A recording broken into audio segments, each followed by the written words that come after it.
Hi. Good evening, good morning, good afternoon, wherever you are in the world. Thank you for watching my video, the first, second, and third video. No, second. Oh yeah, so it's going to be the fourth video. So today we are going to read chapter 2, which is Cure Yourself of Excusities, the Failure Disease. Okay, I hope you guys are doing okay and you have a great day. And if you just start your day, have a blessed day ahead. Okay, and in this video, I'm going to be barefaced because, as I mentioned, I'm a mom and I make time to read books. And this is the time where I can read books after my kids upstairs with the dad, with their father. So I got my little me time in reading this book. Okay, and I hope you had a great day earlier as much as I do. I cleaned the house and a little bit of cooking and having fun with the children. Okay, so let's just jump and start because it's going to be a long chapter. Okay, but it's going to be fun.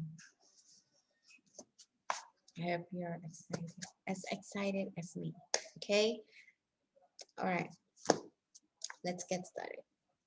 Chapter 2, Cure Yourself of Excusities, the Failure Disease. People, as you think yourself to success, that's what you will study, people. You will study people very carefully to discover, then apply success rewarding principle to your life. And you want to begin right away. Go deep into your study of people and you'll discover unsuccessful people suffering a mind-deadening thought disease. We call this disease excusities. Every failure has this disease in its advanced form, and most average person have at least a mild case of it. You will discover that excusities explains the difference between the person who is going places and the fellow who is barely holding his own. You will find that the more successful the individual, the less inclined he is to make excuses. But the fellow who has gone nowhere and has no plans for getting anywhere always has a book full of reasons to explain why. Persons with mediocre accomplishments are quick to explain why they haven't, why they don't, why they can't, and why they aren't. Study the lives of successful people and you'll discover this. All the excuses made by the mediocre fellow could be but aren't made by the successful person. I have never met or heard of a highly successful business executive, military officer, salesman, professional person, or leader in any field who could not have found one or more major excuses to hide behind. Roosevelt could have hidden behind his lifeless legs. Truman could have used no college education, my pronunciation. Kennedy could have said, I'm too young to be president. Johnson and Eisenhower could have ducked behind heart attacks. Like any disease, excusities gets worse if it isn't treated properly. A victim of this thought disease goes through this mental process. I'm not doing as well as I should. What can I use as an alibi that will help me save face? Let's see.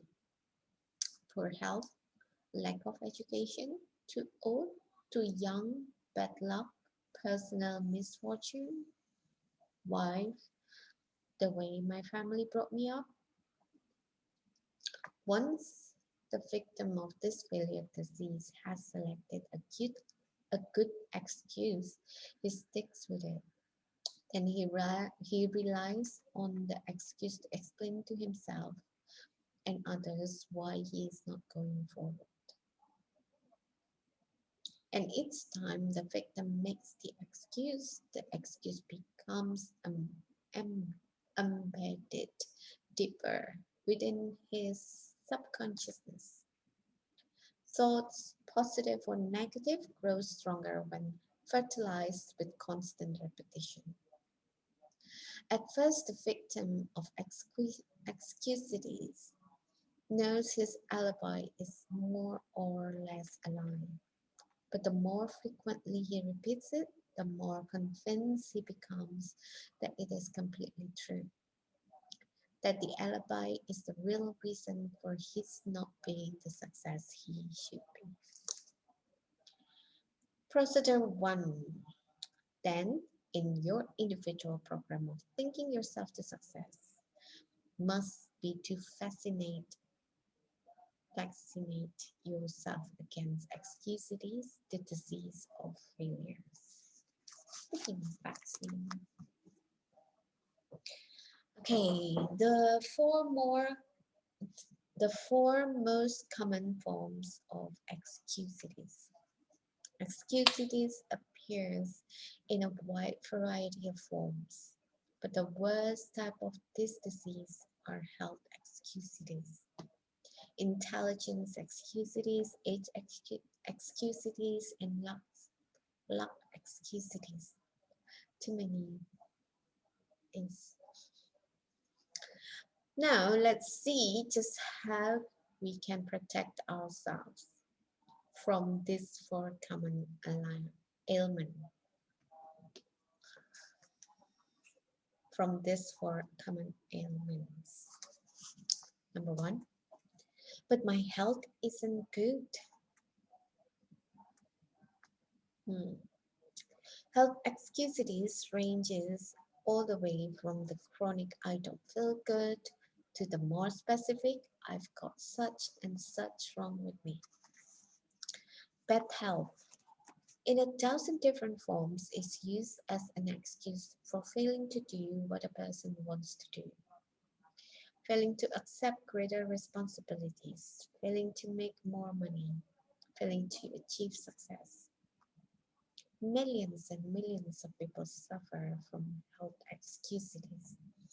But is it, in most cases, a legitimate excuse?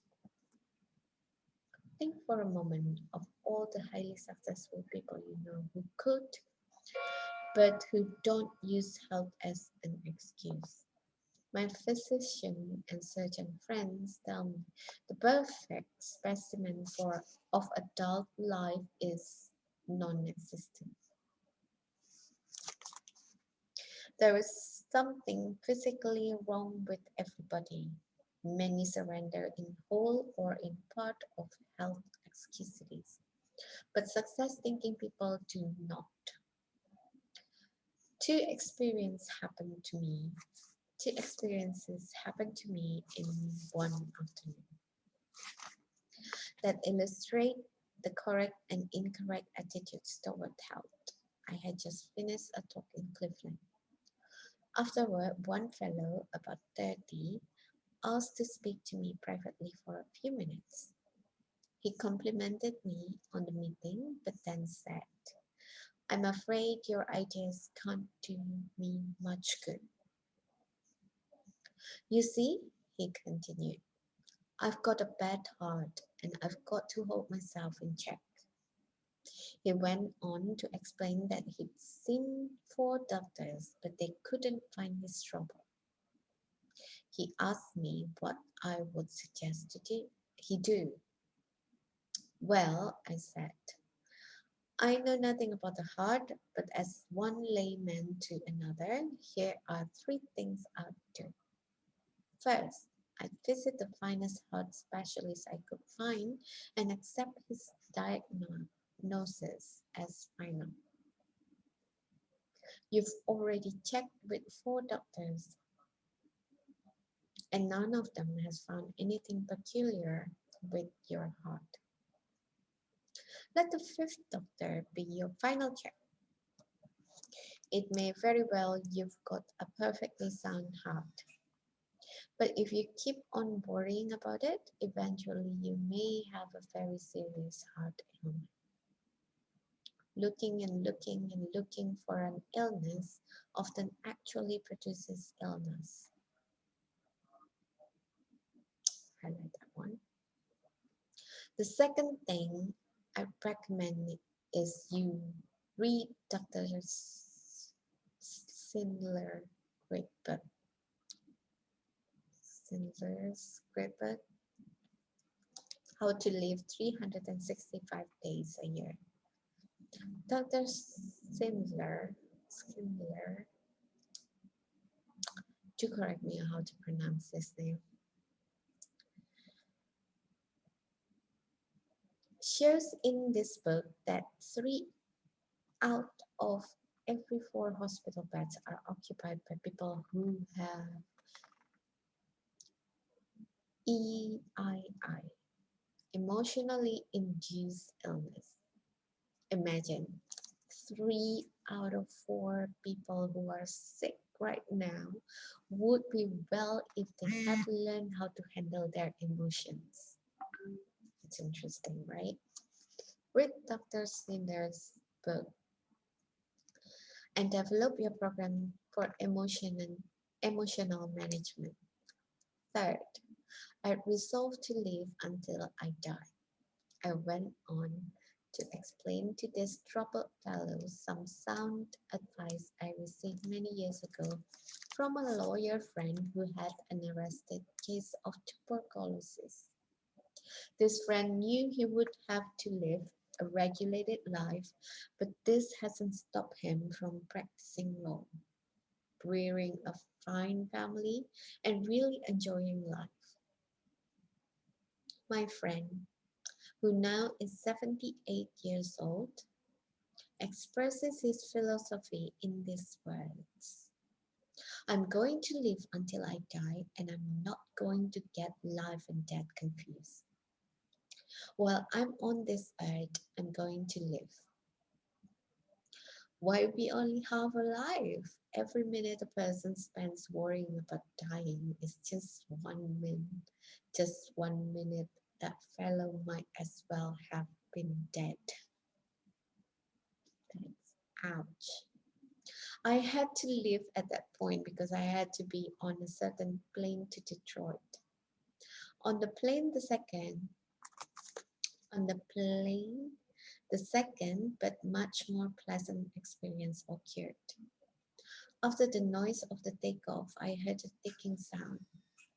Rather startled, I glanced at the fellow sitting beside me, for the sound seemed to be coming from him. He smiled a big smile and said, "Oh, it's not a bomb, it's just my heart." I was obviously surprised. So he proceeded to tell me what had happened. Just 21 days before, he had undergone an operation that involved putting a plastic valve into his heart.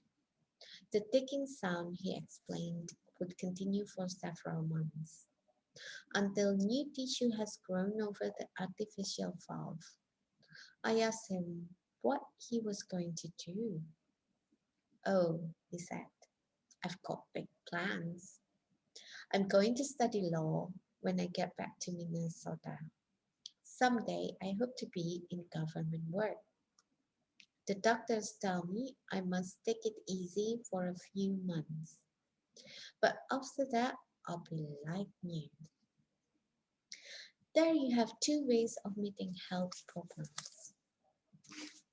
The first fellow, not even sure he had anything organically wrong with him, was worried, depressed, on the road to defeat, wanting somebody to second his motion that he couldn't go forward. Exactly. Sorry. The second individual, after undergoing one of the most difficult of operations, was optimistic, eager to do something. The difference lay in how they thought about health. I've had some very direct experience with health excusities. I'm a diabetic. Right after I discovered that I had this ailment about 5,000 hypodermics ago, I was warned.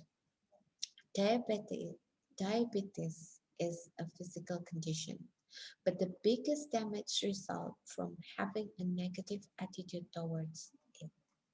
Worry about it and you may have real trouble. Naturally, since the discovery of my own diabetes, I've gotten to know a great many other diabetics. Let me tell you about two extremes.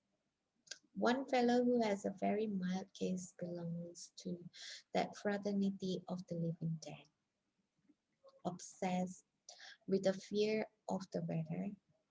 He is usually ridiculously bundled up. He's afraid of infection. So he shuns anybody who has the slightest sniffle.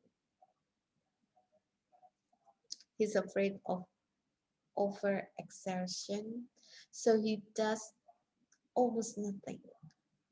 He spends most of his mental energy worrying about what might happen. He bores other people telling them how awful his problem really is. His real ailment is not diabetes. Rather, he's a victim of health excusities. He has beaten himself into being an invalid. The other extreme is a division manager for a larger publishing company. He has a severe case. He takes about 30 times as much insulin as the fellow mentioned above. But he is not living to be sick. He's living to enjoy his work and have fun. One day he said to me, "Sure, it is an inconvenience, but so is shipping. But I'm going to think myself to bed. When I take those shots, I just praise the guy who discovered insulin." A good friend of mine, a widely known college educator, came home from Europe in 1945, minus one arm. Despite his handicap, John is always smiling, always helping others. He's about as optimistic as anyone I know. One day, he and I had a long talk about his handicap. "It's just an arm," he said. "Sure, two are better than one. But they just cut off my arm. My spirit is 100% intact. I'm really grateful for that." Another amputee friend is an excellent golfer. One day I asked him how he had been able to develop such a near perfect style with just one arm. I mentioned that most golfers with two arms can't do nearly as well. His reply says a lot. "Well, it's my experience," he said. "That's the right attitude. And one arm will beat the wrong attitude and two arms every time." It's written in italic. The right attitude and one arm will beat the wrong attitude and two arms every time. So I'm also highlighting that one. Thinking about that for a while, it holds true not only the golf course, but in every facet of life. It's good to think, to observe, um, observe, absorb about it, and to really understand, and not making health excusities to be the reason why we cannot be the person we want to be, or uh, the reason why we can't go to where we want to go. All right, 4 things you can do to leak health excusities. The best vaccine against health excusities consists of these 4 doses. 1. Refuse to talk about your health. The more you talk about an ailment, even the common cold, the worse it seems to get. Talking about bad health is like putting fertilizer on weeds. Besides, talking about your health is a bad habit. It bores people. It makes one appear self-centered and old-maiders. Success-minded people defeat the natural tendency to talk about their bad health. One may, in the bracket, and let me emphasize the word may, get a little sympathy, but one doesn't get respect and loyalty by being a chronic complainer.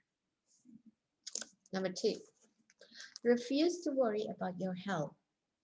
Dr. Walter Alvarez, emeritus consultant to the world-famous Mayo Clinic, wrote recently, I always beg warriors to exercise some self-control. For instance, when I saw this man, in a bracket, a fellow who was convinced he had a diseased gallbladder, although 8 separate X-ray examinations showed that the organ was perfectly normal, I begged him to quit getting his gallbladder x-rayed. I have begged hundreds of heart-conscious men to quit getting electrocardiograms made. 3. Be genuinely grateful that your health is as good as it is. There's an old saying worth repeating often. I felt sorry for myself because I had red shoes until I met a man who had no feet. Instead of complaining about not feeling good, it's far better to be glad you are as healthy as you are. Just being grateful for the health you have is a powerful vaccination against developing new aches and pains and real illness. Especially this one. This is really important for this time being with the COVID-19 and everything going on. Number 4, the 4th doses. Remind yourself often.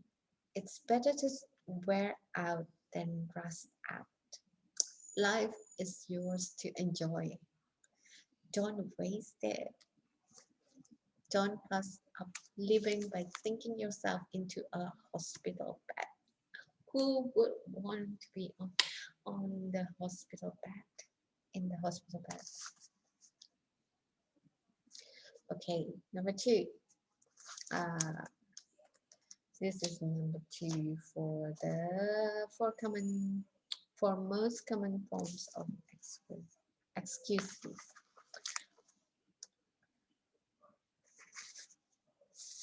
In apostrophe.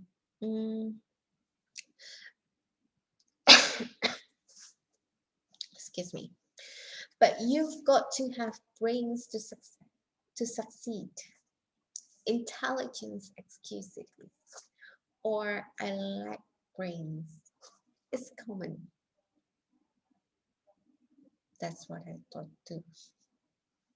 In fact, it's so common that perhaps as many as 95% of the people around us have it in varying degrees.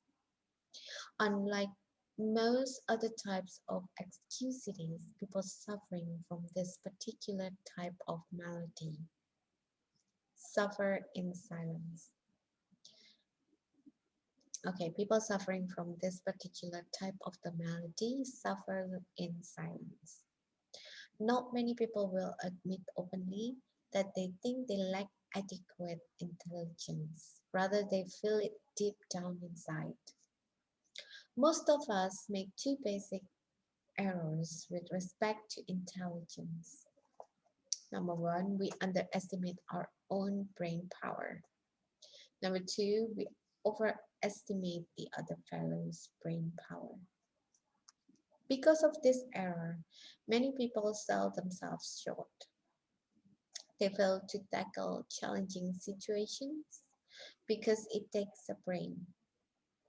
But along comes the fellow who isn't concerned about intelligence, and he gets the job. Ever experienced this many times, right? So do not underestimate your own brain power. Okay, I will just continue. What really matters is not how much intelligence you have, but how you use what you do have. The thinking that guides your intelligence is much more important than the quantity of your brain power. Let me repeat, for this is vitally important. It's written in italic letters. The thinking that guides your intelligence is much more important than how much intelligence you may have. I repeated it once again, okay? The thinking that guides your intelligence is much more important than how much intelligence you may have. Okay, because I also do believe that God doesn't, God didn't create us with um, broken brain. Okay, there's no such thing as broken brain. All right. In answering the question, should your child be a scientist? Dr. Edward Teller, one of the nation's foremost physicists. A child does not need a lightning fast mind to be a scientist, nor does he need a miraculous memory, nor is it necessary that he get very high grades in school. The only point that counts is that the child have a high degree of interest in science. Interest, enthusiasm is a critical factor even in science. With a positive, optimistic, and cooperative attitude, a person with an IQ of 100 will earn more money, win more respect, and achieve more success than a negative, pessimistic, uncooperative individual with an IQ of 120. This is true. Just enough sense to stick with something, a chore, task, project, until it's completed pays off much better than idle intelligence, even if idle intelligence be of genius caliber. For stickability is 95% of ability. At a homecoming celebration last year, I met a college friend whom I had not seen for 10 years. Chuck was a very bright student and was graduated with honors. His goal when I last saw him was to own his own business in western Nebraska. I asked Chuck what kind of business he finally established. Well, he confessed, I didn't go into business for myself. I wouldn't have said this to anyone 5 years ago or even 1 year ago. But now I'm ready to talk about it. As I look back at my college education now, I see that I became an expert in why a business idea won't work out. I learned every conceivably pitfall, every reason why a small business will fail. You've got to have ample capital. Be sure the business cycle is right. Is there a big demand for what you will offer? Is local industry stabilized? 1,001 things to check out. The things that hurt most is that several of my old high school friends who never seemed to have much on the ball didn't even go to college now and didn't even go to college now are very well established in their own businesses. But me, I'm just plodding along, auditing freight shipments. Had I been drilled a little more in why a small business can succeed, I'd be better off in every way today.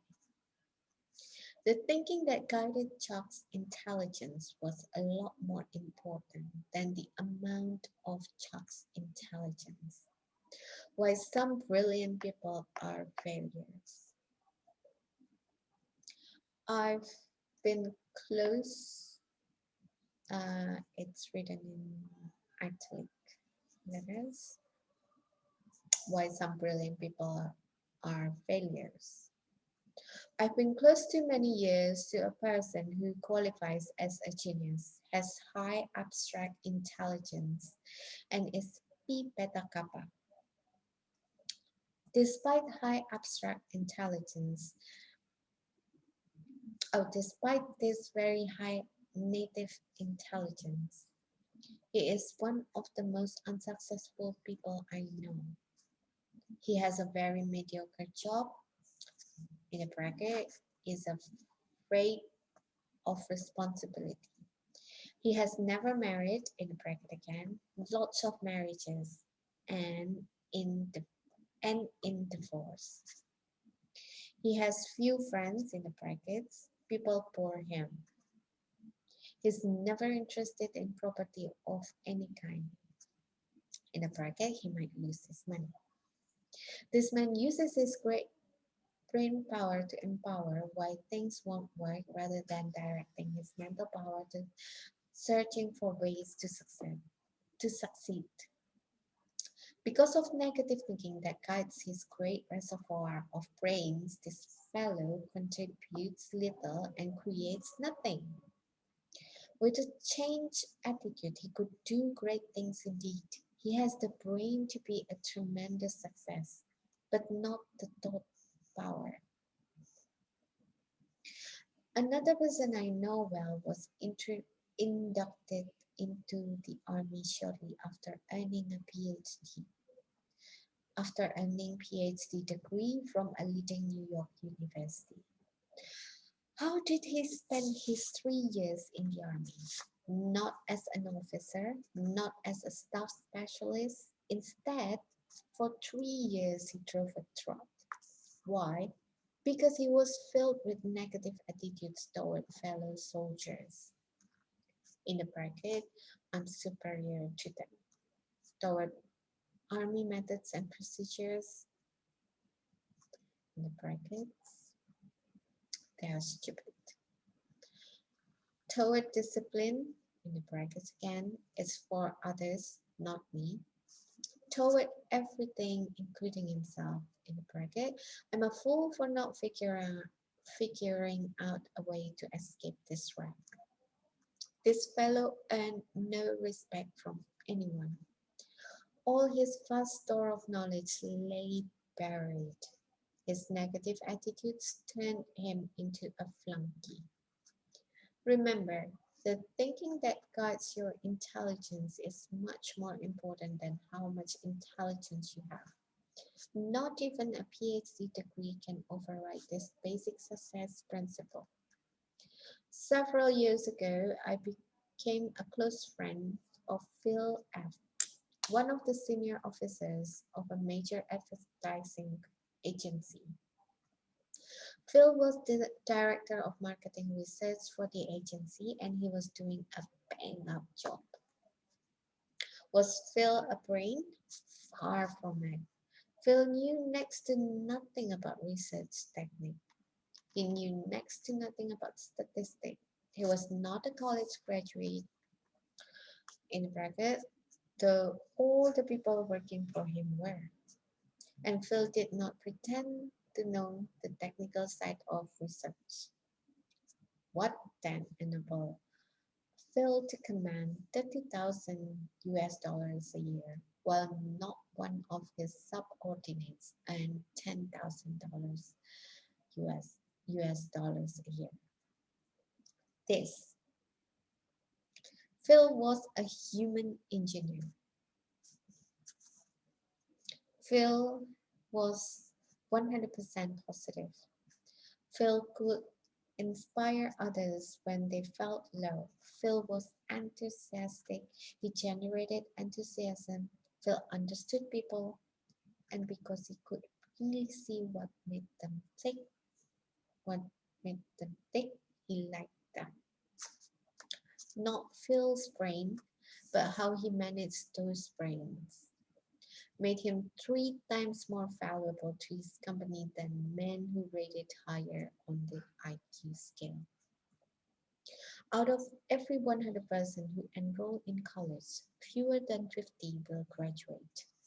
I was curious about this, so I asked the director of admissions at a large university for his explanation. It's not insufficient intelligence, he said. We don't admit them if they don't have sufficient ability. And it's not money. Anyone who wants to support himself in college today can do so. The real reason is attitudes. You would be surprised, he said, how many young people leave because they don't like their professors, the subject they must take, and their fellow students. The same reason negative thinking explains why the door to top flight executive positions is closed to many young junior executives. Sour, negative, pessimistic, deprecating attitudes rather than insufficient intelligence hold back thousands of young executives. As one executive told me, it's rare case when we pass up a young fellow because he lacked brains. Nearly always it's attitude. Once I was retained by an insurance company to learn why the top 25% of the agents were selling over 75% of the insurance, while the bottom 25% of the agents sold only 5% of total volume. Thousands of personnel files were carefully checked. The search proved beyond any question that no significant difference existed in native intelligence. What's more, differences in education did not explain the difference in selling success. The difference in very successful and the very successful the, and the very unsuccessful finally reduced to differences in attitudes or differences in thought management. The top group worried less, was more enthusiastic, had a sincere liking for people, had a sincere liking for people. We can't do much to change the amount of native ability, but we can certainly change the way we use what we have. All right. Now, this is like written in italic again. Knowledge is power when you use it constructively. All right. Closely allied to intelligence, excusities is some incorrect thinking about knowledge. We often hear that knowledge is power, but this statement is only half true. Knowledge is only potential power. Knowledge is power only it when put to use, and then only when the use made of it is constructive. The story is told that the great scientist Einstein was once asked how many feet are in a mile. Einstein's reply was, I don't know. Why should I fill my brain with facts I can find in 2 minutes in any standard reference book? Einstein taught us a big lesson. He felt it was more important to use your mind to think than to use it as a warehouse of facts. One time, Henry Ford was involved in a libel suit with the Chicago Tribune. The Tribune had called Ford an ignoramus, and Ford said, in effect, prove it. The Tribune asked him scores of simple questions, such as who was Benedict Arnold? When was the Revolutionary War fought? And others, most of which Ford, who had little formal education, could not answer. Finally, he became quite exasperated and said, I don't know the answer to those questions, but I could find a man in 5 minutes who does. Henry Ford was never interested in miscellaneous information. Ev- he knew what every major executive knows, that the ability to know how to get information is more important than using the mind as a garage or for facts. In italic letters again. How much is a fact man worth? I spent a very interesting evening recently with a friend who is a president of a young but rapidly growing manufacturing concern. The TV set happened to be turned to one of the most popular quiz programs. The fellow being quizzed had been on the show for several weeks. He could answer questions on all sorts of subjects, many of which seemed nonsensical. After the fellow answered in a particularly odd question, something about a mountain in Argentina, my host looked at me and said, how much do you think I paid that guy to work for me? How much? I asked.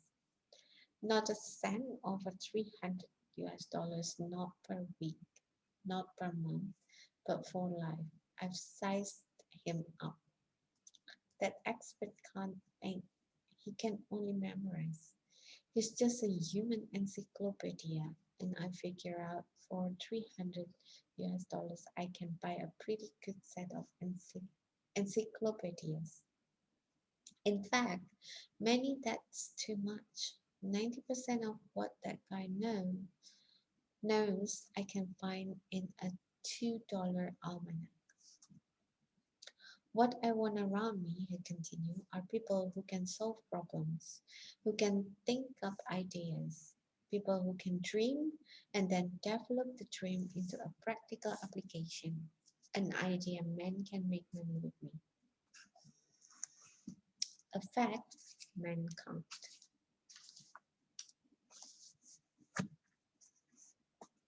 All right. 3 ways to cure intelligence excusities. 3 ways to cure intelligence excusities are: never, number 1, never underestimate your own intelligence and never overestimate the intelligence of others. Don't self yourself short. Concentrate on your asset. Discover your superior talents. Remember, it's not how many brains you've got that matters, rather it's how you use your brains that counts. Manage your brains instead of worrying about how much IQ you've got. Number 2, remind yourself several times daily, my attitudes are more important than my intelligence. At work and at home, practice positive attitudes. See the reason why you can do it and not the reason why you can't. Develop an I'm winning attitude. Put your intelligence to creative positive use. Use it to find ways to win, not to prove you will lose. Number 3, remember that the ability to think is of much greater values than the ability to memorize facts. Use your mind to create and develop ideas. To find new and better ways to do things, ask yourself, am I using my mental ability to make history, or am I using it merely to record history made by others? All right, that's a wrap for 2 points of the 4 most common forms of excusities. I think it's going to be too long if I finish the whole chapter. If you want to finish it, the whole chapter in a day, that's super fantastic. That's great. I will cut this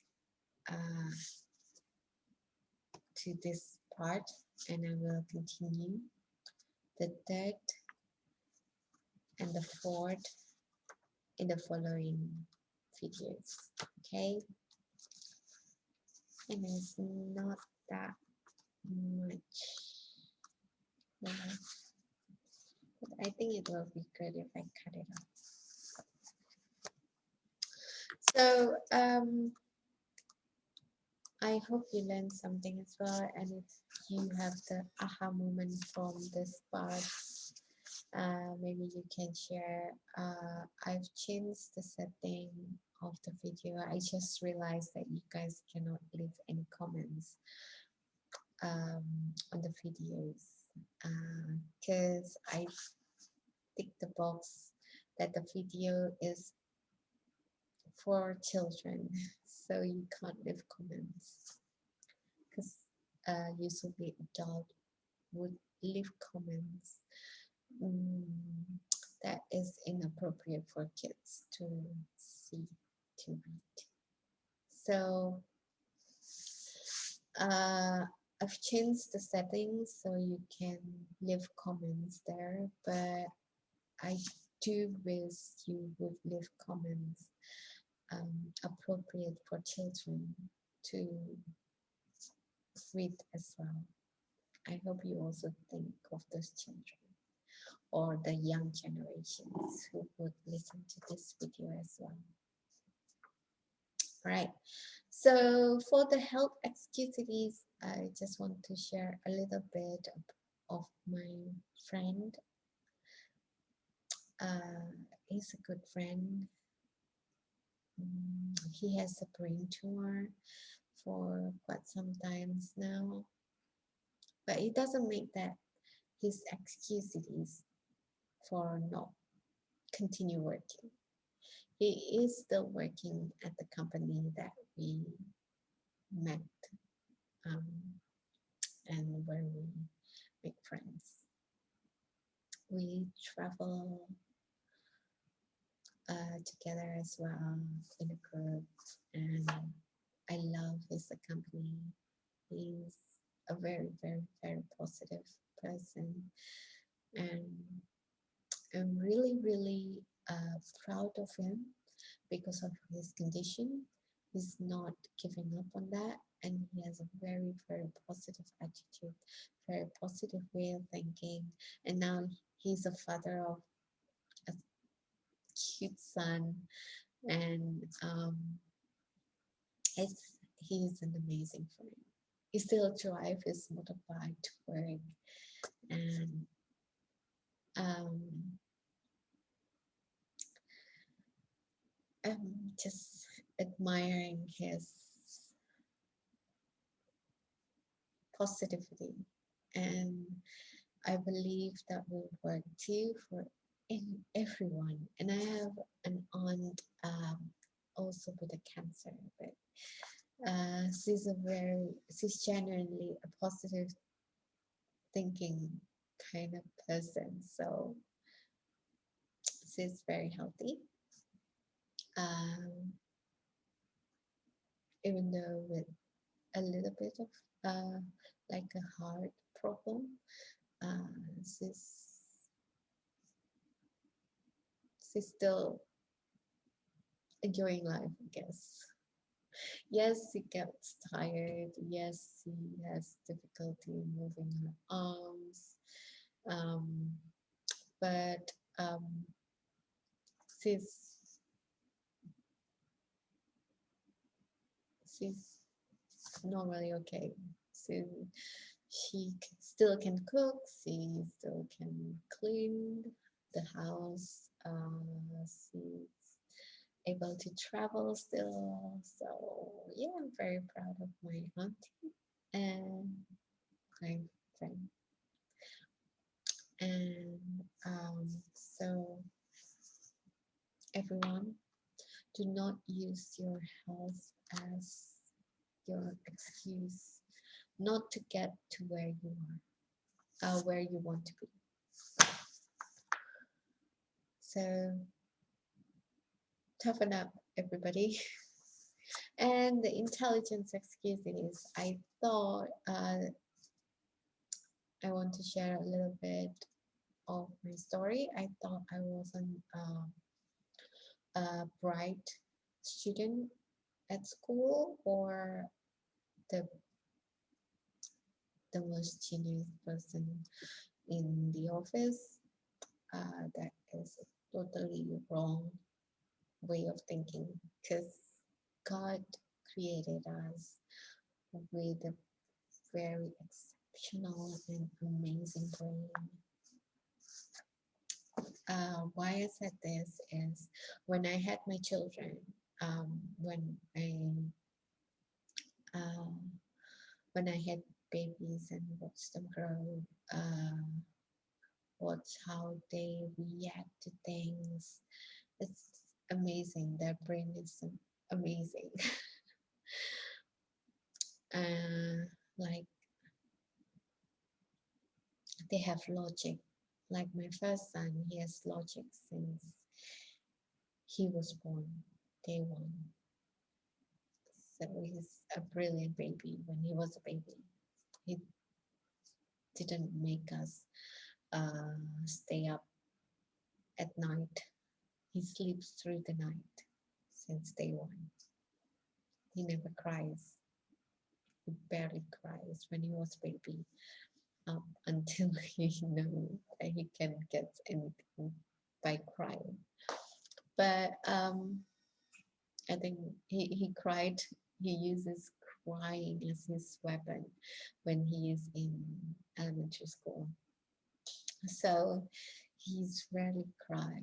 And my second son, my youngest son, he suddenly at the age of 3, early 3-year-old, he told me, "Mommy, a boiled egg. We need to boil it first to make a boiled egg." I've never told him that. It was just, um, it was just thinking of it. The in our language, it doesn't say boiled egg. Oh yes, it does sometimes, but Anyway, he knows this egg, and then it is a boiled egg. And then he, oh, mommy, to make this egg, you need to boil it, right? I've never told him about the process of making that egg. He was just watching. So human brain is very interesting to learn. And never thought that you don't have enough intelligence to be where you want to be. You can achieve anything. So toughen up, people, and be proud of yourself. If you think that you don't have enough intelligence, think about like this. You pass your first grade, you pass kindergarten, you pass your first grade, you pass elementary school, you pass junior high. That takes some of intelligence, right? So congratulations, congratulate yourself for passing those years. So I'll see you in the next part of this chapter. Bye.